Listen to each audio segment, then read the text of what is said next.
Hello दोस्तों, नमस्कार। स्वागत है आपके अपने YouTube channel soft study GK GS में। तो आज हम लोग सेट नंबर 6 को कवर करेंगे। बिहार दरोगा का यह सेट नंबर 6 है। सेट नंबर 5 तक हम लोगों ने देख लिया है कि काफ़ी महत्वपूर्ण सवाल है जो एग्जाम में पूछे जाते हैं। आप प्रीवियस ईयर के भी प्रश्नों को मिलाकर देखिएगा तो हुबहू उसी तरह पैटर्न पर आधारित किया गया है। तो आते हैं सेट नंबर 6 में क्या है, तो वीडियो को अंत तक देखिएगा। वीडियो को ज़्यादा से ज़्यादा अपने दोस्तों में शेयर कीजिएगा, चैनल को सब्सक्राइब भी। तो पहला प्रश्न आज का है कि निम्नलिखित कथनों पर विचार कीजिए। लिखा हुआ है कि शतपथ ब्राह्मण में स्त्री को पुरुष की अर्धांगिनी कहा गया है। यह बिल्कुल सही कहा गया है, यह बिल्कुल सही कहा गया है। लिखा गया है कि जवालो उपनिषद में 4 आश्रम का उल्लेख मिलता है। यह भी सही है। वह 4 आश्रम कौन है, तो ब्रह्मचार्य, गृहस्थ, वानप्रस्थ और सन्यासी, ये 4 आश्रमों का उल्लेख मिलता है।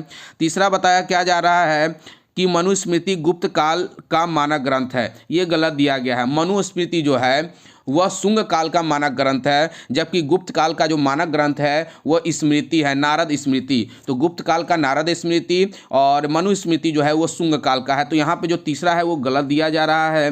पूछा जा रहा है कि कौन सा सत्य है, तो ऑप्शन नंबर हमारा 1 सही हो जाएगा। 1 और 2 सत्य हैं। जैन धर्म अपने आध्यात्मिक विचारों को ग्रहण किया है। तो जैन धर्म अपने आध्यात्मिक विचारों को ग्रहण किया है। ऑप्शन नंबर बी हो जाएगा, सांख्य दर्शन। यहाँ पे सिर्फ दर्शन दिया गया है, आप यहाँ पे लिख लीजिएगा सांख्य दर्शन ही। ऑप्शन नंबर यहाँ पे बी सही हो जाएगा। तीर्थ नामक अधिकारी का उल्लेख मिलता है। तो तीर्थ नामक अधिकारी का उल्लेख हमें कहाँ से मिलता है, तो ऑप्शन नंबर सी अर्थशास्त्र में। अर्थशास्त्र में बताया गया है कि जो सबसे ऊंचे स्तर के जो कर्मचारी होते थे उसे तीर्थ कहा जाता है। जो सबसे ऊंचे स्तर के जो कर्मचारी होते थे उसे तीर्थ कहा जाता था। और अर्थशास्त्र के बारे में हम लोग जानते हैं कि इसके रचयिता कौन है, तो चाणक्य हो जाएंगे। नेक्स्ट है कि चंद्रगुप्त द्वितीय ने चांदी के सिक्के चलाए थे। चांदी के सिक्के क्यों चलाए थे, तो सही जवाब 4 का ऑप्शन नंबर बी हो जाएगा। शकों के विजय के उपलक्ष्य में चंद्रगुप्त द्वितीय ने चांदी के सिक्के चलाए थे। वहीं चंद्रगुप्त प्रथम ने लिच्छवी राजकुमारी कुमारी देवी से शादी के उपलक्ष्य में स्वर्ण के सिक्के चलाए थे। तो दोनों बातों को आपको याद रखना होगा। नेक्स्ट है कि देवपारा प्रशस्ति की रचनाकार कौन है, यानी देवपारा प्रशस्ति की रचना किसने किया, तो सही जवाब हो जाएगा धोई। याद रखिएगा, देवपारी प्रशस्ति की रचना जो है वो धोई के द्वारा किया गया। और ये जो देवपारा प्रशस्ति जो था वो बंगाल के सेन वंशीय शासक विजय सेन का दरबारी कवि था। कौन, धोई। धोई जो था वो विजय सेन का, यानी इनका ये दरबारी ये कवि था। तो इतनी बात आपको याद रखना होगा।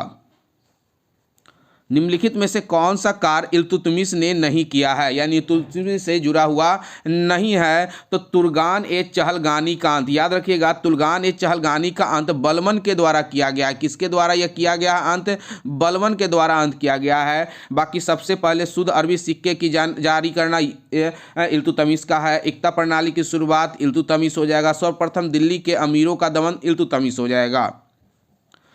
नेक्स्ट है कि खानकाह क्या है। खानकाह क्या यहाँ पे पूछा जा रहा है, तो क्या सही जवाब हो जाएगा, तो ऑप्शन नंबर 7 का ए हो जाएगा। सूफी संतों का यह निवास स्थान है। सूफी संतों का निवास स्थान हो जाएगा। शाह बुलंद इकबाल के रूप में जाना जाता है। शाह बुलंद इकबाल के रूप में कौन जाने जाते हैं, तो दारा सिको हो जाएगा। ऑप्शन नंबर सी हो जाएगा, दारा सिको। और दारा सिको को यह उपाधि जो है अपने पिता शाहजहां के द्वारा दिया गया था। 9 नंबर है, यह बर्बरता और सभ्यता के बीच युद्ध था। 1857 की क्रांति का संबंध यह उक्ति किस विद्वान की है, तो यह युक्ति किसकी है, तो ऑप्शन नंबर 9 का बी सही हो जाएगा। ऑप्शन नंबर 9 का बी हो जाएगा। टी.आर. होमस ने कहा था कि यह बर्बरता और सभ्यता के बीच का युद्ध है। इसके अलावा और से विद्वानों ने 1857 के बारे में बहुत सारे बातें कही थी। तो डिजराइली ने क्या कहा था कि 1857 की जो युद्ध है यह एक राष्ट्रीय विद्रोह है। और वहीं पे सीले ने क्या कहा था, तो सीले ने कहा था कि यह पूर्णतः सिपाही विद्रोह है। सीले ने क्या कहा था, यह पूर्णतः सिपाही विद्रोह है। और यह दोनों प्रश्न एग्जाम में पूछे गए हैं। नेक्स्ट है कि निम्नलिखित में से कौन सा कार्य लॉर्ड कर्नवालिस से संबंधित है, तो लॉर्ड कर्नवालिस से संबंधित यहाँ पे पूछा जा रहा है। तो देखते हैं क्या हो जाएगा। बोर्ड ऑफ रेवेन्यू की स्थापना जो कर्नवालिस से संबंधित नहीं है। याद रखिएगा, बोर्ड ऑफ रेवेन्यू की स्थापना वारेन हेस्टिंग्स से संबंधित है। सहायक संधि पद्धति की शुरुआत जो की थी यह किया था फ्रांसीसी गवर्नर डुप्ले ने किया था, और आगे इसे बढ़ाया था वेलेजली ने बढ़ाया था। वहीं पर तीसरा बताया जा रहा है कि कंपनी के कर्मचारियों के व्यक्तिगत व्यापार पर प्रतिबंध, यह है लॉर्ड कॉर्नवालिस का। यह क्या है? लॉर्ड कॉर्नवालिस से संबंधित रहता है, यानी इनका कार्य है। वहीं पे महलवारी व्यवस्था का क्रियान्वयन किसके द्वारा किया गया था? तो ये हॉल्ट मैकेंजी के द्वारा किया गया था, और उस समय बंगाल का गवर्नर जनरल लॉर्ड हेस्टिंग्स थे। तो यहाँ पे ऑप्शन नंबर पूछा क्या जा रहा है कि कार्य लॉर्ड कॉर्नवालिस ने कौन से संबंधित थे? तो ऑप्शन नंबर सी सही हो जाएगा। निम्नलिखित में से कौन सा विकल्प सही सुमेलित नहीं है? अब आते हैं यहाँ पे मिलाते हैं कौन सा सुमेलित नहीं है। मेरी कहानी जवाहरलाल नेहरू के द्वारा लिखा गया है, सही है। भारत भारती भारतेंदु हरिश्चंद्र, ये गलत दिया गया है। भारत भारती जो लिखा गया है वो मैथिली शरण गुप्त के द्वारा लिखा गया है, और भारतेंदु हरिश्चंद्र के द्वारा भारत दर्शन लिखा गया है। अगर भारत दर्शन होता तो ये हो जाता, तो ये सुमेलित नहीं हो जाएगा। इंडियन स्ट्रगल सुभाष चंद्र बोस और संवाद कॉमेडी राजा राम मोहन राय, ये सही दिए जा रहे हैं। किस आंदोलन के दौरान पठान सत्याग्रहियों पर गोली चलाने से गढ़वाल राइफल्स ने इनकार कर दिया था? तो सही जवाब हो जाएगा सविनय अवज्ञा आंदोलन हो जाएगा। नमक कानून के विरोध में यह आंदोलन जब चल रहा था तो चंद्र सिंह ने कहा था कि हम इन पे गोली नहीं चलाएंगे। चंद्र सिंह ने कहा था। तो ऑप्शन नंबर यहाँ पे डी सही हो जाएगा, सविनय अवज्ञा आंदोलन के दौरान हो जाएगा। निम्नलिखित में से कौन सा विकल्प सही सुमेलित नहीं है? अब यहाँ पे संस्था दिया गया है, अब देखते हैं कि कौन सी संस्था जो है वो सुमेलित नहीं। यहाँ पे आत्मीय सभा आत्माराम पांडुरंग, यहाँ पे आत्मीय सभा का किसके बारे में दे रहा है? तो आत्मीय सभा जो है वो, तो ये गलत दिया जा रहा है। आत्मीय सभा का जो संस्थापक है वो राजा राम मोहन राय हो जाएगा, और इसकी स्थापना कब की गई थी? तो 1814 में की गई थी। तो ऑप्शन नंबर ए हो जाएगा। इसके अलावा जान लेते हैं कि ब्रह्म समाज की स्थापना राजा राम मोहन राय ने 1828 में किया था। वेद समाज की स्थापना केशव चंद्र सेन ने कब किया था? तो 1864 में किया था। ये सारे डेट को आपको ईयर को याद रखना होगा। और इंडियन लीग की स्थापना शशि कुमार घोष ने किया था, ये किया था 1875 में। तो ये बातों को आपको याद रखना होगा। आदि ग्रंथ में निम्नलिखित में से किस संत की रचनाओं को शामिल नहीं किया गया है? तो याद रखिएगा, रामानंद के रचनाओं को आदि ग्रंथ में शामिल नहीं किया गया है। कबीर, बाबा फरीद और नामदेव की रचनाओं को शामिल किया गया है। नेक्स्ट है कि कांग्रेस के लोग पदों के भूखे राजनीति है, यह कथन किसका है? यह कथन किसका है? तो यह कथन बंकिम चंद्र चटर्जी का है। ऑप्शन नंबर बी सही हो जाएगा। लिखा गया है कि तप्त पानी भूतापीय ऊर्जा क्षेत्र किस राज्य में अवस्थित है? तो यहाँ पे पूछा जा रहा है तप्त पानी। तो तप्त पानी कहाँ पे है? उड़ीसा में। लेकिन वहीं पे एक और नाम है, याद रखिएगा, ताता पानी। ताता पानी अगर आपसे पूछा जाएगा तो वो हो जाएगा छत्तीसगढ़, और तप्त पानी पूछा जाएगा तो हो जाएगा आपका उड़ीसा। इसके अलावा मध्य प्रदेश में हमने कल वीडियो में देखा था अनहोनी, और उत्तराखंड में तो सभी को पता होना चाहिए कि तपोवन जो है उत्तराखंड में है, और पूगा घाटी जो है भूतापीय ऊर्जा लद्दाख में है, और मणिकरण जो है भूतापीय ऊर्जा वो हिमाचल प्रदेश में है। तो इन बातों को आपको याद रखना होगा। यांग याप दर्रा अवस्थित है। यांग याप दर्रा कहाँ अवस्थित है? तो यह अरुणाचल प्रदेश में स्थित है। तो ऑप्शन नंबर यहाँ पे डी हो जाएंगे। इनमें से कोई नहीं यहाँ पे हो जाएगा, अरुणाचल प्रदेश एपी हो जाएगा यहाँ पर। नागौरी एक नस्ल है। नागौरी एक नस्ल है, किसका नस्ल है? तो यह गाय का नस्ल है। याद रखिएगा, नस्ल से एक प्रश्न बार बार पूछे जाते हैं। तो नागौरी, देवनी, ये सब नस्ल हैं गाय के। नागरहोल राष्ट्रीय बाग अवस्थित है। तो नागरहोल राष्ट्रीय बाग कहाँ अवस्थित है? यह कर्नाटक में है। ऑप्शन नंबर डी सही हो जाएंगे।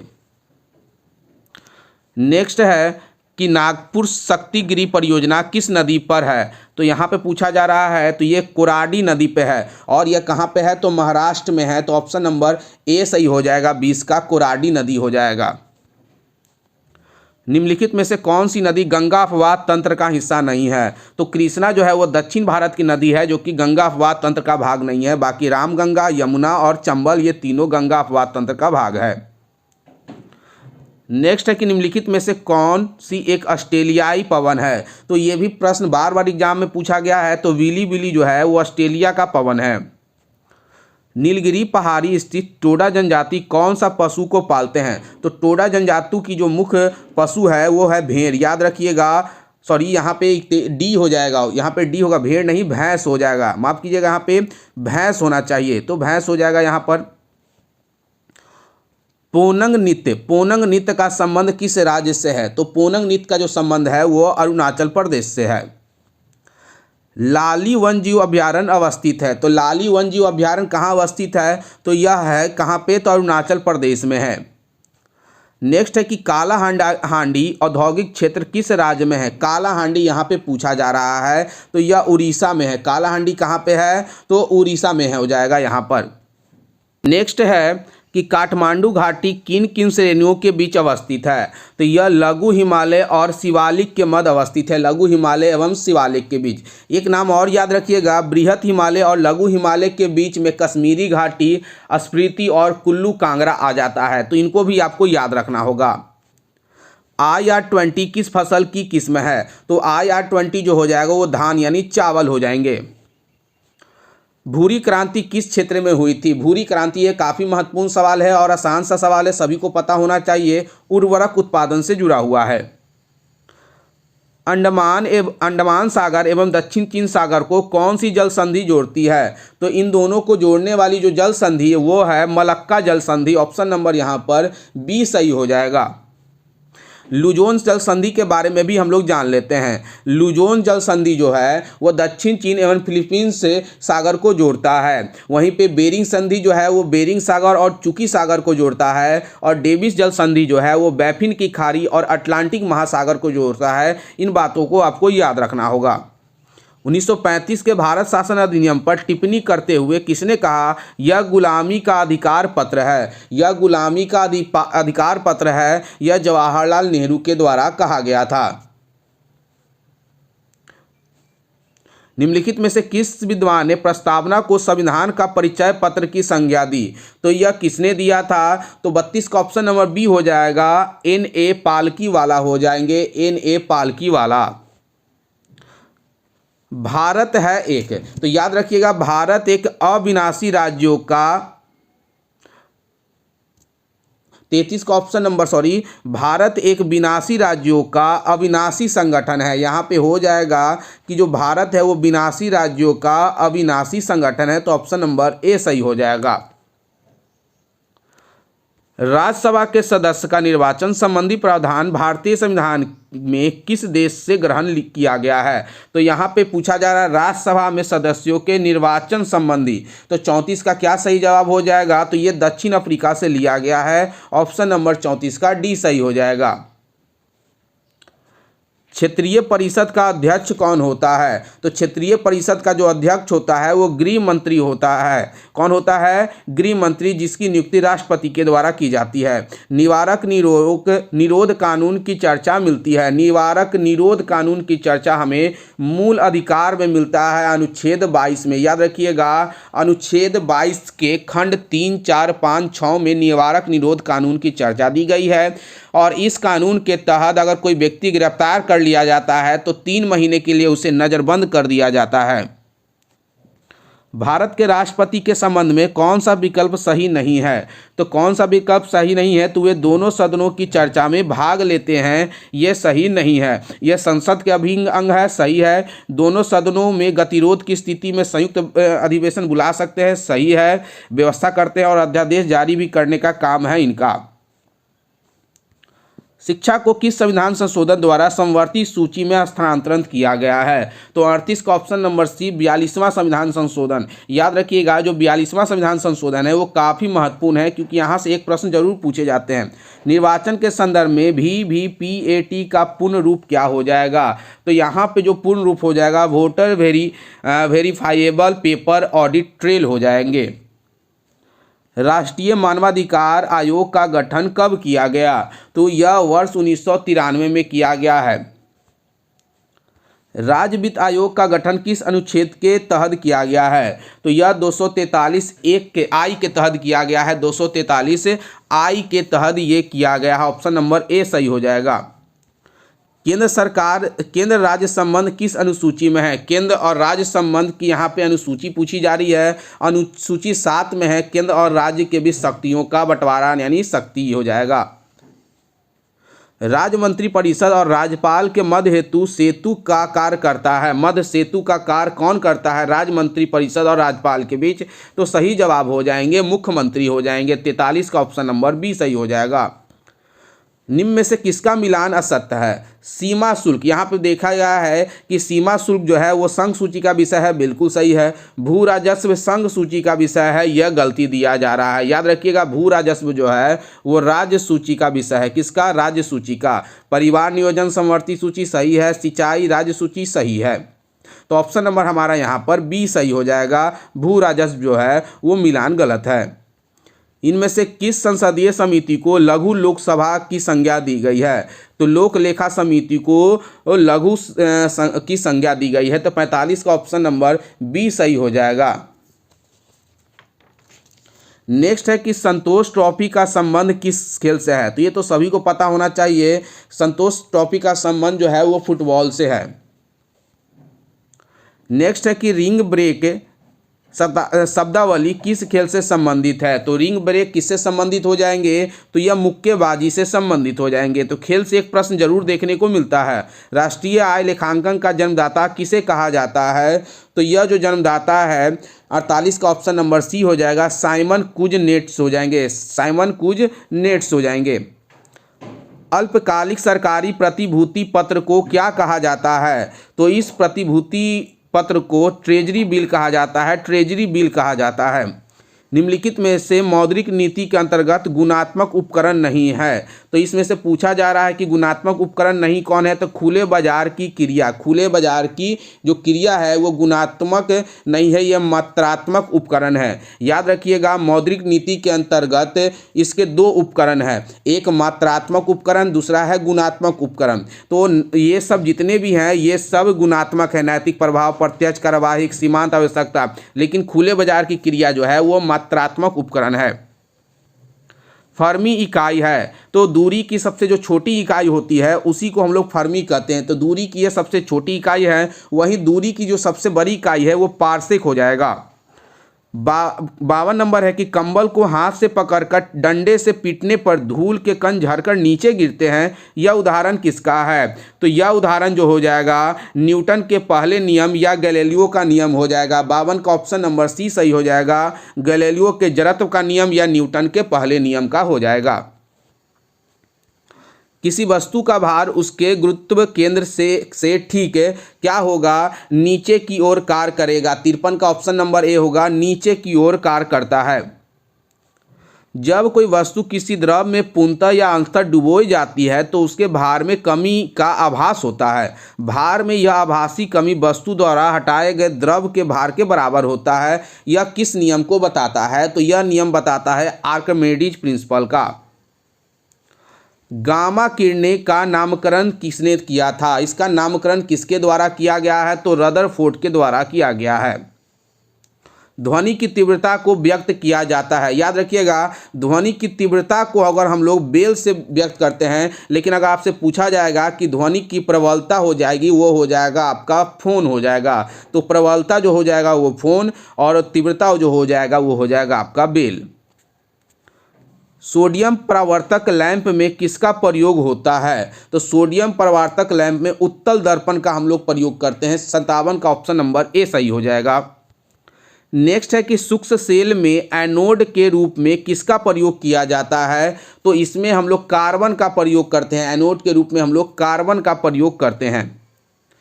परमाणु बम आधारित होता है। तो परमाणु बम जो आधारित होता है वो अनियंत्रित होता है और यह नाभिकीय विखंडन अभिक्रिया पे काम करता है। तो आसानी से हम लोग लगा सकते हैं ऑप्शन नंबर डी। एल्युमिनियम है। एल्युमिनियम क्या है? तो ये अनुचुंबकीय है। ये क्या हो जाएगा? ये अनुचुंबकीय है। ऑप्शन नंबर ए सही हो जाएगा।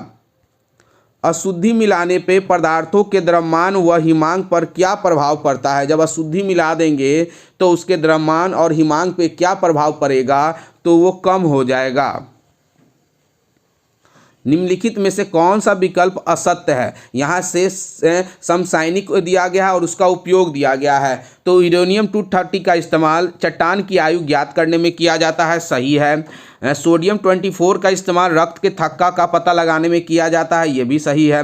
कोबाल्ट 60 का इस्तेमाल रक्त कैंसर को नियंत्रण करने में किया जाता है, ये भी सही है। आर्सेनिक 74 का इस्तेमाल लुकेमिया के उपचार के लिए किया जाता है, ये गलती है। लुकेमिया के उपचार के लिए याद रखिएगा, लुकेमिया के उपचार के लिए हम लोग फास्फोरस 32 का इस्तेमाल करते हैं, जबकि आर्सेनिक 74 का इस्तेमाल हम लोग ट्यूमर का पता लगाने के लिए करते हैं। तो ऑप्शन नंबर यहाँ पे डी जो होगा वो गलत दिया गया है। पनीर किस प्रकार का कोलाइड है? तो पनीर जो है वो एक तरह का लिक्विड यानी जेल कोलाइड है, जेल हो जाएगा यहाँ पे, जिसे हम लोग द्रव कोलाइड भी कहते हैं हम लोग। प्रोड्यूसर गैस किसका मिश्रण है? तो ये कार्बन मोनोऑक्साइड, नाइट्रोजन और कार्बन डाइऑक्साइड का है। तो ऑप्शन नंबर हमारा ए सही हो जाएगा यहाँ पर।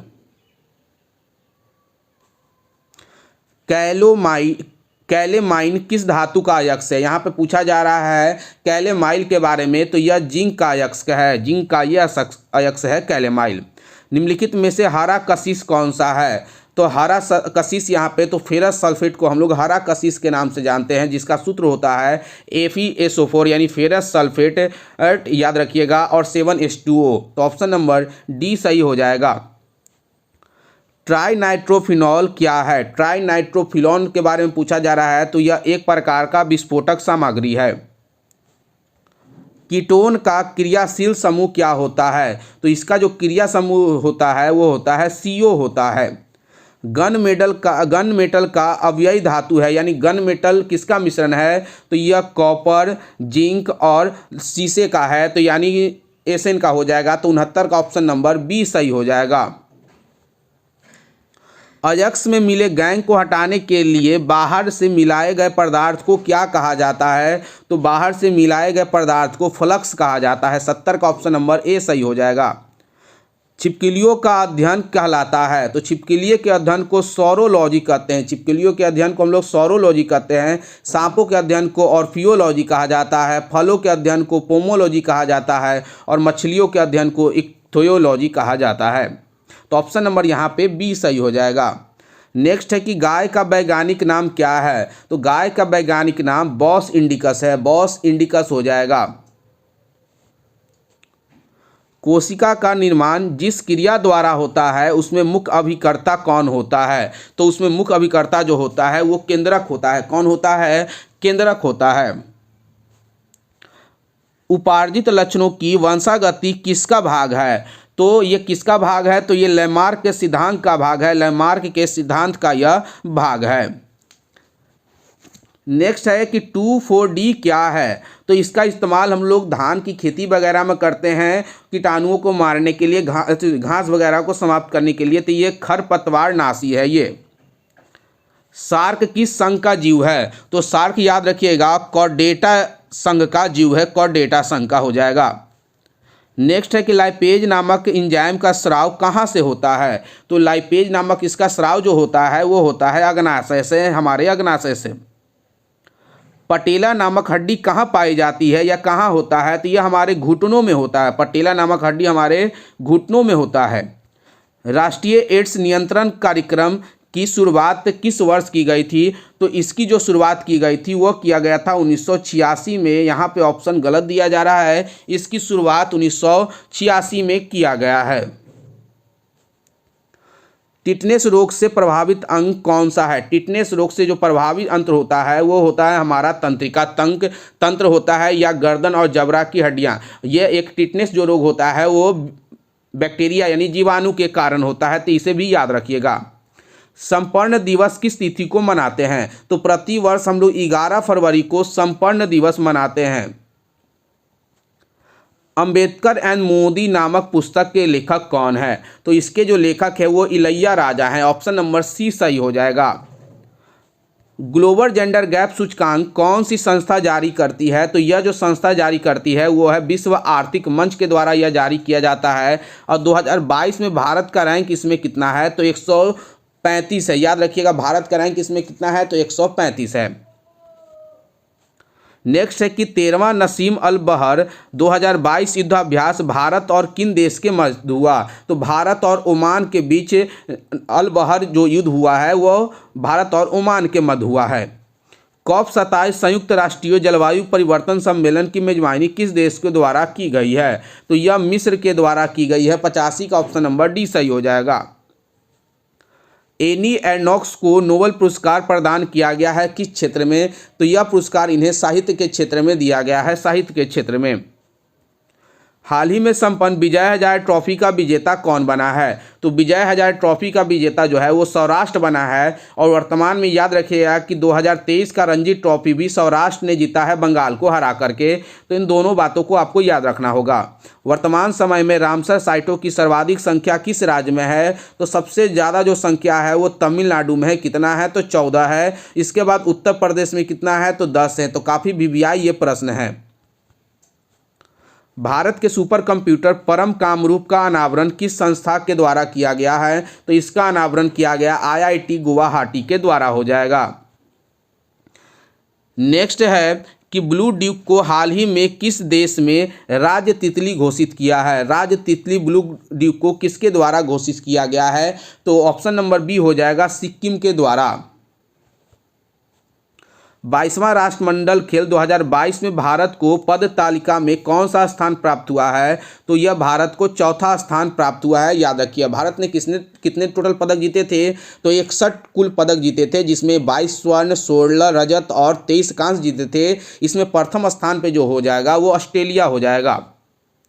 ऑस्ट्रेलिया ओपन 2022 में पुरुष एकल के उप विजेता पूछा जा रहा है, कौन है? तो उप विजेता डेनियल मेदवेदेव हो जाएंगे। अगर आपसे विजेता पूछा जाता तो ये राफेल नडाल हो जाते। नेवा कार्यक्रम को लागू करने वाला भारत का पहला राज्य कौन बन गया है? तो नेवा कार्यक्रम किसके द्वारा लागू किया गया है? तो यह लागू किया गया है नागालैंड के द्वारा। और नेवा का फुल फॉर्म जरूर याद रखिएगा। तो नेवा में एन का मतलब होता है नेशनल, ई का मतलब भी का मतलब विधान और ए का मतलब एप्लीकेशन, यानी नेशनल ई विधान एप्लीकेशन हो जाएगा। यूरोपीय संसद ने किस देश को आतंकवाद प्रायोजक देश घोषित कर दिया? तो यूरोपीय संसद ने रूस को घोषित किया जब इसका युद्ध किसके साथ चल रहा था? यूक्रेन के साथ। तब विश्व शौचालय दिवस किस तिथि को हम लोग मनाते हैं? तो ये हम लोग कब मनाते हैं? तो ये हम लोग मनाते हैं 19 नवंबर को। इसके बाद यहाँ पे जितने प्रश्न दिए गए हैं वो सारे मैथ के प्रश्न हैं। तो मैं आपको मैथ के प्रश्न को दिखा देता हूँ, इसके आंसर को मैं टिक लगा देता हूँ। आप इसे घर पे बैठ के जरूर बना लीजिएगा। तो 96 का जो हो जाएगा ऑप्शन नंबर बी सही हो जाएगा। देख लीजिए प्रश्न को आप एक बार जरूर देख लीजिएगा। 97 का सी हो जाएगा आपका। 98 का आपका ऑप्शन नंबर बी सही हो जाएगा। मैं कुछ देर यहाँ पे इसको छोड़ दे रहा हूँ, आप इसे नोट कर लीजिएगा। और 99 का ऑप्शन नंबर क्या सही हो जाएगा? डी सही हो जाएगा। और 100 का ऑप्शन नंबर ए सही हो जाएगा।